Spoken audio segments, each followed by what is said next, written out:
Go to Facebook, you can see my review of it. It's not flattering. It's mostly about being in the problem. This book, however, by the same author, written maybe 10 years later, I do like. Delivered from Distraction.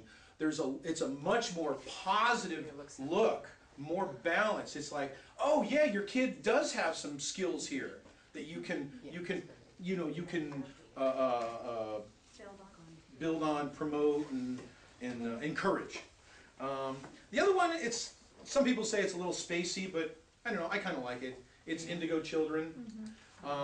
It answers, I think, in a tiny, weird little way why we're seeing more of these things that somebody asked. Well, that's something that you do see statistics, articles saying that there's an increase in incidents, and I think maybe some teachers were chuckling when you said there were maybe 4 in your classroom. Yeah, I was thinking you're talking about. Yeah. Is it going up? So, and the way it's presented in these articles, it's watch out because they're coming and you better be prepared. There's this negative attitude, like I'm wondering if they're because they're outside the box. Well, I think they're becoming. These are the guys that invented the hydrogen bomb, for God's sake. So it's our training styles have to adapt to what's coming and not look at it as coming down the pike. So, and here's my 30-second take on that. The time frame we're looking at is way too short to be anything genetic. It can't be. There's no genetic change that can happen that fast. It has to be something else. So instead of looking forward, let's look back. Well, for how many thousands of years were we hunter-gatherers? Okay? Not much language, and certainly none of this nonsense, right? Nothing to write on. My survival depended upon having a visual spatial map in my head. I had to be aware of changes in patterns, insects, plants, animals, right? This was essential, and it was all up here as a visual spatial map, right? Then, in this very, very short period of time, we all got civilized, we settled down, and we started learning these little how-to things, like, how to garden and how to farm and how to build shoes, make shoes, or whatever it was, right? And now for the next couple thousand years, we're getting pretty specialized in kind of narrow thinking, very, we went through a few ages that Steiner talks about, and then there was another quote I saw in here where he talks about how we he didn't use the age of science, but he said something about, let us consider how the existing world presents itself to the mind in modern thought on the basis of scientific knowledge. Genuine science, genuine study of nature, aims to understand the things in this world as they are of necessity in their casual origins, blah, blah, blah. Anything. Anyway, order and sequence, right? That's what science is. It's in its purest form. It's very left brain, very orderly. We want to predict the orbit of the planets. We want to know when a building's going to fall. And so it's all about this. Now, the discovery is over here, but the implementation is way over here. And that's the age we live in. So the presumption in all our books, all our textbooks, all our entire paradigm of knowledge and education in this age is one of prediction and control, order and sequence. But back a couple thousand years ago, can you predict the weather? No. No. Can you predict is there any pattern to what all the animals or the plants or wherever are going to do? I mean, there's certain patterns, but to get specific, no. And it's really more akin towards a system that you would call chaos, right? It's way beyond the bounds of linear thinking. Does that make sense? Yeah. So years ago, we were wired up in order to survive to accommodate a essentially a little bit of this, but a lot of visual, spatial, pattern recognition, extrapolation, dealing with chaotic systems, animal systems and everything, weather systems. And then it all kind of went away. We swept it under the rug. We got, we didn't even have many gods. We got all rid of all the gods except for one, right? And so everything was very orderly. There's one rule, gravity, and one planet, and all this other stuff, right? So it's all orderly. Well, fast forward a little bit more to 1969, when I was 12 years old. Okay, my entire exposure to the universe was going to school, but it was also a $9 transistor radio, okay, and a television set that got 3 channels in black and white. Yep. There was Channel 4, Channel 7, and PBS. That was it. Or maybe Channel 2, I don't know. NBC, CBS, whatever it was. Turn off your cell phone. That's me. So think of how much information I didn't have to absorb and take in and process for the first, and I'm the first TV generation, right? So, I was born in '57, so that means, I grew up watching Mickey Mouse and, the Mickey Mouse Club and whatever else was on. Andy Griffith and Howdy Doody. But think of what I was exposed to on a daily basis. Now, my son, he's 16 now, but, even when he was probably 14, I think we waited, maybe 14, we tried to put it off. But he had his own laptop that had an internet connection when we allowed him. He had an iPod. He had a cell phone.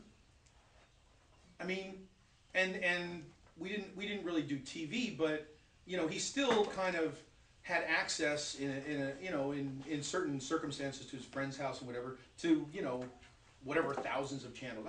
I have to go outside of my family, but most kids, they have access to thousands of channels, millions of bits of information coming at them. Boom, boom, boom, boom, boom. Is that orderly? Is that anything they can make sense of? No way. So it's just my humble opinion. What are we seeing? We're seeing the kind of the reactivation of what I heard one guy call the Edison gene, the Thomas Edison gene, named after Thomas Edison. And it's that old ability to process massive amounts of information, very instinctual, very outside the box. Does that make sense? Yeah. Mm-hmm. Anyway, that's my short take on it. Let's see. Where are we at? So, the strategies, again, notice how here on page 26, there's the auditory, there's the visual, there's the auditory digital, we tend to call it, or the logic and reason, and then the kinesthetic. So these are like those opposing forces processing information, and depending upon the combination, the way I look at it, from a learning standpoint, you get a very different temperament. If you get a child who's very orderly, very auditorial, or processing information auditorily, and let's say they're also very kinesthetic, with kind of a leaning towards their internal self, they may seem melancholic, and they're going to relate to information using certain processes better than maybe they would as if it was presented, at the speed of light visually. Okay, that's going to overwhelm them. They need it nice and slow, step by step. Whereas someone who's, let's say, kind of over towards the phlegmatic, you can throw a lot of facts at them, right? And they're probably going to handle that just fine. They're gonna, whoa, okay, boom, boom, boom, boom. They're gonna be eating it up and throwing it back at you. Anyway, does that make sense? Again, I'm not an expert on the temperaments. I thought it would be fun to kind of tie it together with the learning styles. So, what we do is we use these strategies to create these ways of processing information to create recipes for the kids. And if one recipe doesn't work, like sounding out the words, which is the way every child on the planet, at least, or every child in the United States is taught to read and spell, right? Sounding out the words, even though, I don't know, is it like half the words are not spelled phonetically? Yeah. Something like that. I mean, even phonics isn't even spelled phonetically. So what we do is we give them a different way. And it's really kind of fun to take a child that, you know, they've been told over and over again, the parents have been told they can't spell, they get 50% right on every spelling test consistently, right? They spell everything phonetically. Here's the way they spell a word. They get the vowels, you know, and then they get the consonants, and then the vowels are something like, you know, or and then, you know, should. That's kind of the way they spell it. Maybe they'll throw in an L for good measure, something like. Because again, they're not holding I this. know there's an L in there somewhere. They're not. Yeah, that's kind of what it is. I know. I'm there. Remind me to talk about synesthesia. Oh, that's the next page. So anyway, so what we do is we give them a different recipe that is using their strengths, visualization, pattern recognition, so that they can play in this game and be successful. A lot of the kids that you probably you see struggling on spelling tests, if they take this little recipe home, and you can get it right off the video on YouTube, and I think, if you want to write this down, it's YouTube /Hughes, Hughes, 1622. Hughes 1622. And I think you can find a lot of stuff by just Googling swish for fish. Do you ever do the outline of the letters and? No. Okay, just check. No. All right. I had this one come up the other day. Down boy. I had this one come up the other day. A mom, she was having fits over this, okay? I mean, we get done doing the math and the memorization and the times tables, and she's like, and the spelling is coming along, and she's like, okay, every week we get this. They send us home with this thing where they get their spelling words, right? So S-H-U, well, let me do a good word here. There's an eraser. Here's a good one. So one of the spelling words is this. One of the spelling words is this, and then down below there's this row, right? And it has these boxes that look like this. Is this what you're talking about? No, you outline, well, kind of, but there's no in-between Oh. lines. You just outline the entire word like it's just a puzzle piece, and the whole thing's outlined without the in-between Okay, lines. But same kinda, same yeah, principle. yeah. Okay, poor kid was dying over this, and and this is where my outside the box thinking comes in handy, because I step back and I look at it. And I say, oh, fudgicles! How do you match this with it? They just don't. They're not even in the same universe. Okay, they're not even. You can't even go to college and find these in the same universe. Okay, they're in like total separate buildings in the college. This is in the language department. This is over in the engineering department, right? They're so separate. So how am I going to get like a first grader to get this? And I thought, oh, I got it. I said, here's what you tell them to do. Outline the letters, and now match this box to this box. Problem solved. But see, it's a lot of that non sequitur kind of thinking that we're throwing at kids younger and younger ages. So, yes? When I taught first grade, all day long, this stuff here, the boxes and the, thing. Not very helpful at all. I mean, what is the point of that? I don't know. I've never figured that one out either. Yeah. Like, what? And the thing. And there's just some things I've caught over the years that were bizarre. I mean, like, I had this one little guy, Spencer. No, not Spencer. Elijah. Okay, and he was in special ed. Diagnosis: autism, high-functioning autism, and dyslexia. Okay, dyslexia. I can't be the only one on the universe who knows what dyslexia means, right? His special ed teacher, with 22 years experience, sends him home, not just with the standard write the word 3 times and all that nonsense, but a block of letters where you have to find the words. Oh, yeah.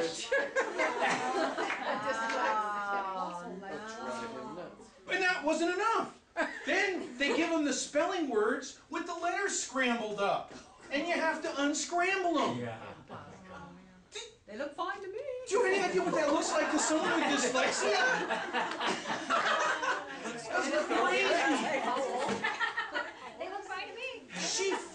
She fought his mom for like, oh God, it must have been 5 months. And then they had this big conference it was funny, in February. And his mom because every week a spelling test would come home, F, F, F, right? All of a sudden the spelling test stopped coming home. And his mom, she really didn't think about it, right? And they go to this conference in February, and the teacher's kind of like, quiet, and all of a sudden she pulls out all these tests, like 14 out of 15, 16 out of 17, 13 out of 15. And it was this right here. We just gave him the information in a way that he could use it. So this whole idea of multimodal teaching, it's kind of good for this group here, and unfortunately you guys are stuck with it. I don't even know, like I said, I don't know how you guys live. I mean, I don't know how you sleep at night.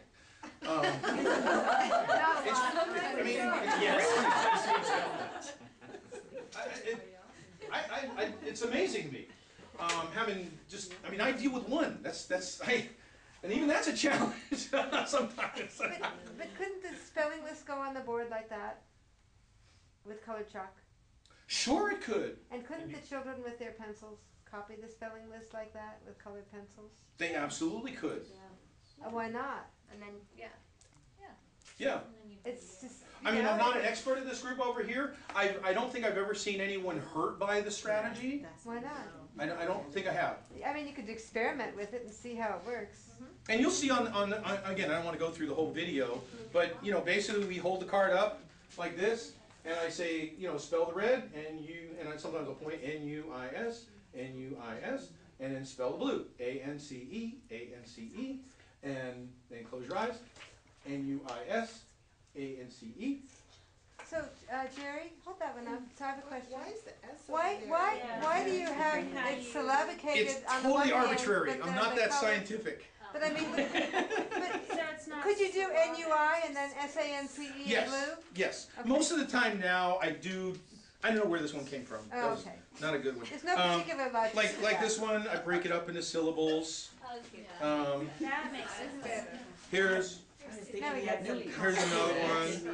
I mean, I'll teach this to a 6-year-old, no problem. Wow. They'll get it. Yeah. Yeah. I can't spell that word. Efflorescence is like when bacteria are shining in the ocean. That's a Laura. It's actually kind of like unfolding, blossoming. There's a couple of meanings for it. It also means like when concrete That's turns color. So I just want to let you know that we're almost out of. We were technically out of time, and we're supposed to start another meeting at 3:30. Okay, Even though I know you so wrap it up in the next 8 minutes. Four 3 minutes minutes. ago. 4 minutes ago. But anyway, 4 minutes ago, yes, we're gonna backtrack. But that was my question, just color is arbitrary and it's syllabic, but however, maybe it Yeah. seems organic to break it. If you're really good, you can handle 7 chunks of information at one time. Most kids are comfortable with 3 or 4. As long as you break it up into syllables, not too many syllables over 4 letters. you know, except for one Not syllable too many words. syllables over Like four letters. strum. Gotcha. Okay, now I just Yeah, have to repeat that. except for That's one all. syllable I get it. words, and you just cut them in half. Yeah, yeah. So if someone is, say, I'm thinking of one of the girls in my class who is just, her spelling is, I'm really wanting to support her spelling. And so for her, trying to say this in a positive way, because it's just Yeah. been really challenging. And so, so for example, I give spelling tests anywhere from 10 to 16 words roughly. So for someone like that, start maybe with less and then build. Or no, could she handle 15 words, say, as long as they were color-coded and... Well, if she's What's got your the experience whole with that? strategy, Yeah. it's not just about color coding the words. If her brain is doing this, all the amount of color in the world is not really going to help her. She needs something else. We I don't need think to it's fix that. I don't think it's that. I think it's a lack of studying and just a lack of... I mean, Yeah. I think there are a few things going If it's a minor problem, more of like a learning, just kind of she's up here, Yeah. kind of up here in the higher end, and she's not really organizing the information well, then yes, it should work. It should Okay. work like, I'm gonna try it. yeah. Yeah, I like that idea with the color coding and the syllabic difference. I need to mention one thing. I need to make one thing, and I'm going to wrap it up really quickly here. Synesthesia. It's kind of a weird word, and it's usually used as, and I've got some things in here for you on telling time, memorization of math facts. These are my visual flashcards, and the way we do it is we read it off. 6 times 4 is 24. 24 divided by 4 is 6. 4 times 6 is 24. 24 divided by 6. 4 math facts on one card. Very cool. Synesthesia. So, when you do all your teaching, you do all your good stuff, and you've laid it out there step by step, all this really cool information, this group, they hear it, they hear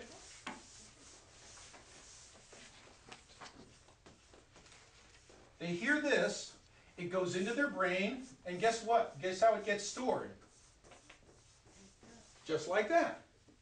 And when they see it, read it, or hear it on a test, it looks like this. And guess what? There's a match. These two, the internal representation, the external representation match up auditorily, and there's what's called a synesthesia, a union of senses. They feel it. The reason these look different to us is not, or because the reason they occur differently for us is not because of the way they look, it's the way they feel. Kinesthetic. Does that make sense? It's a feeling.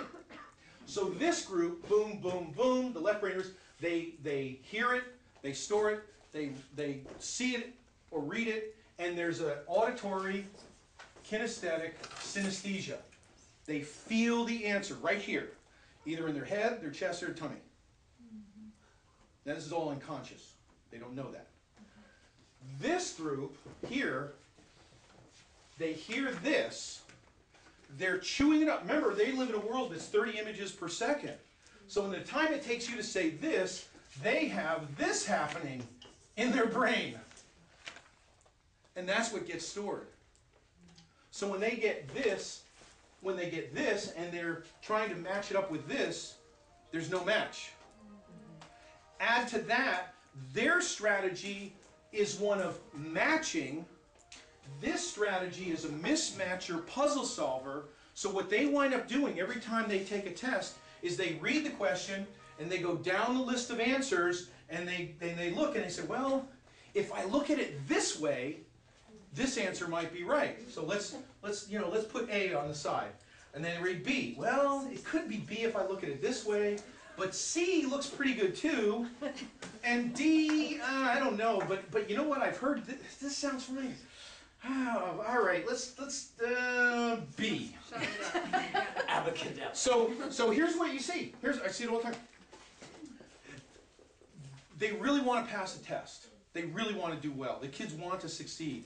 They go home and they even sit down with their mother and they study for 2 hours this science test or for this history test.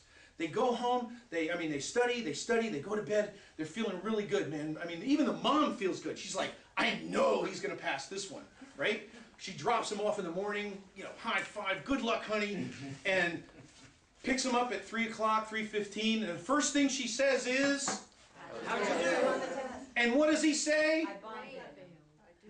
He goes, I don't know.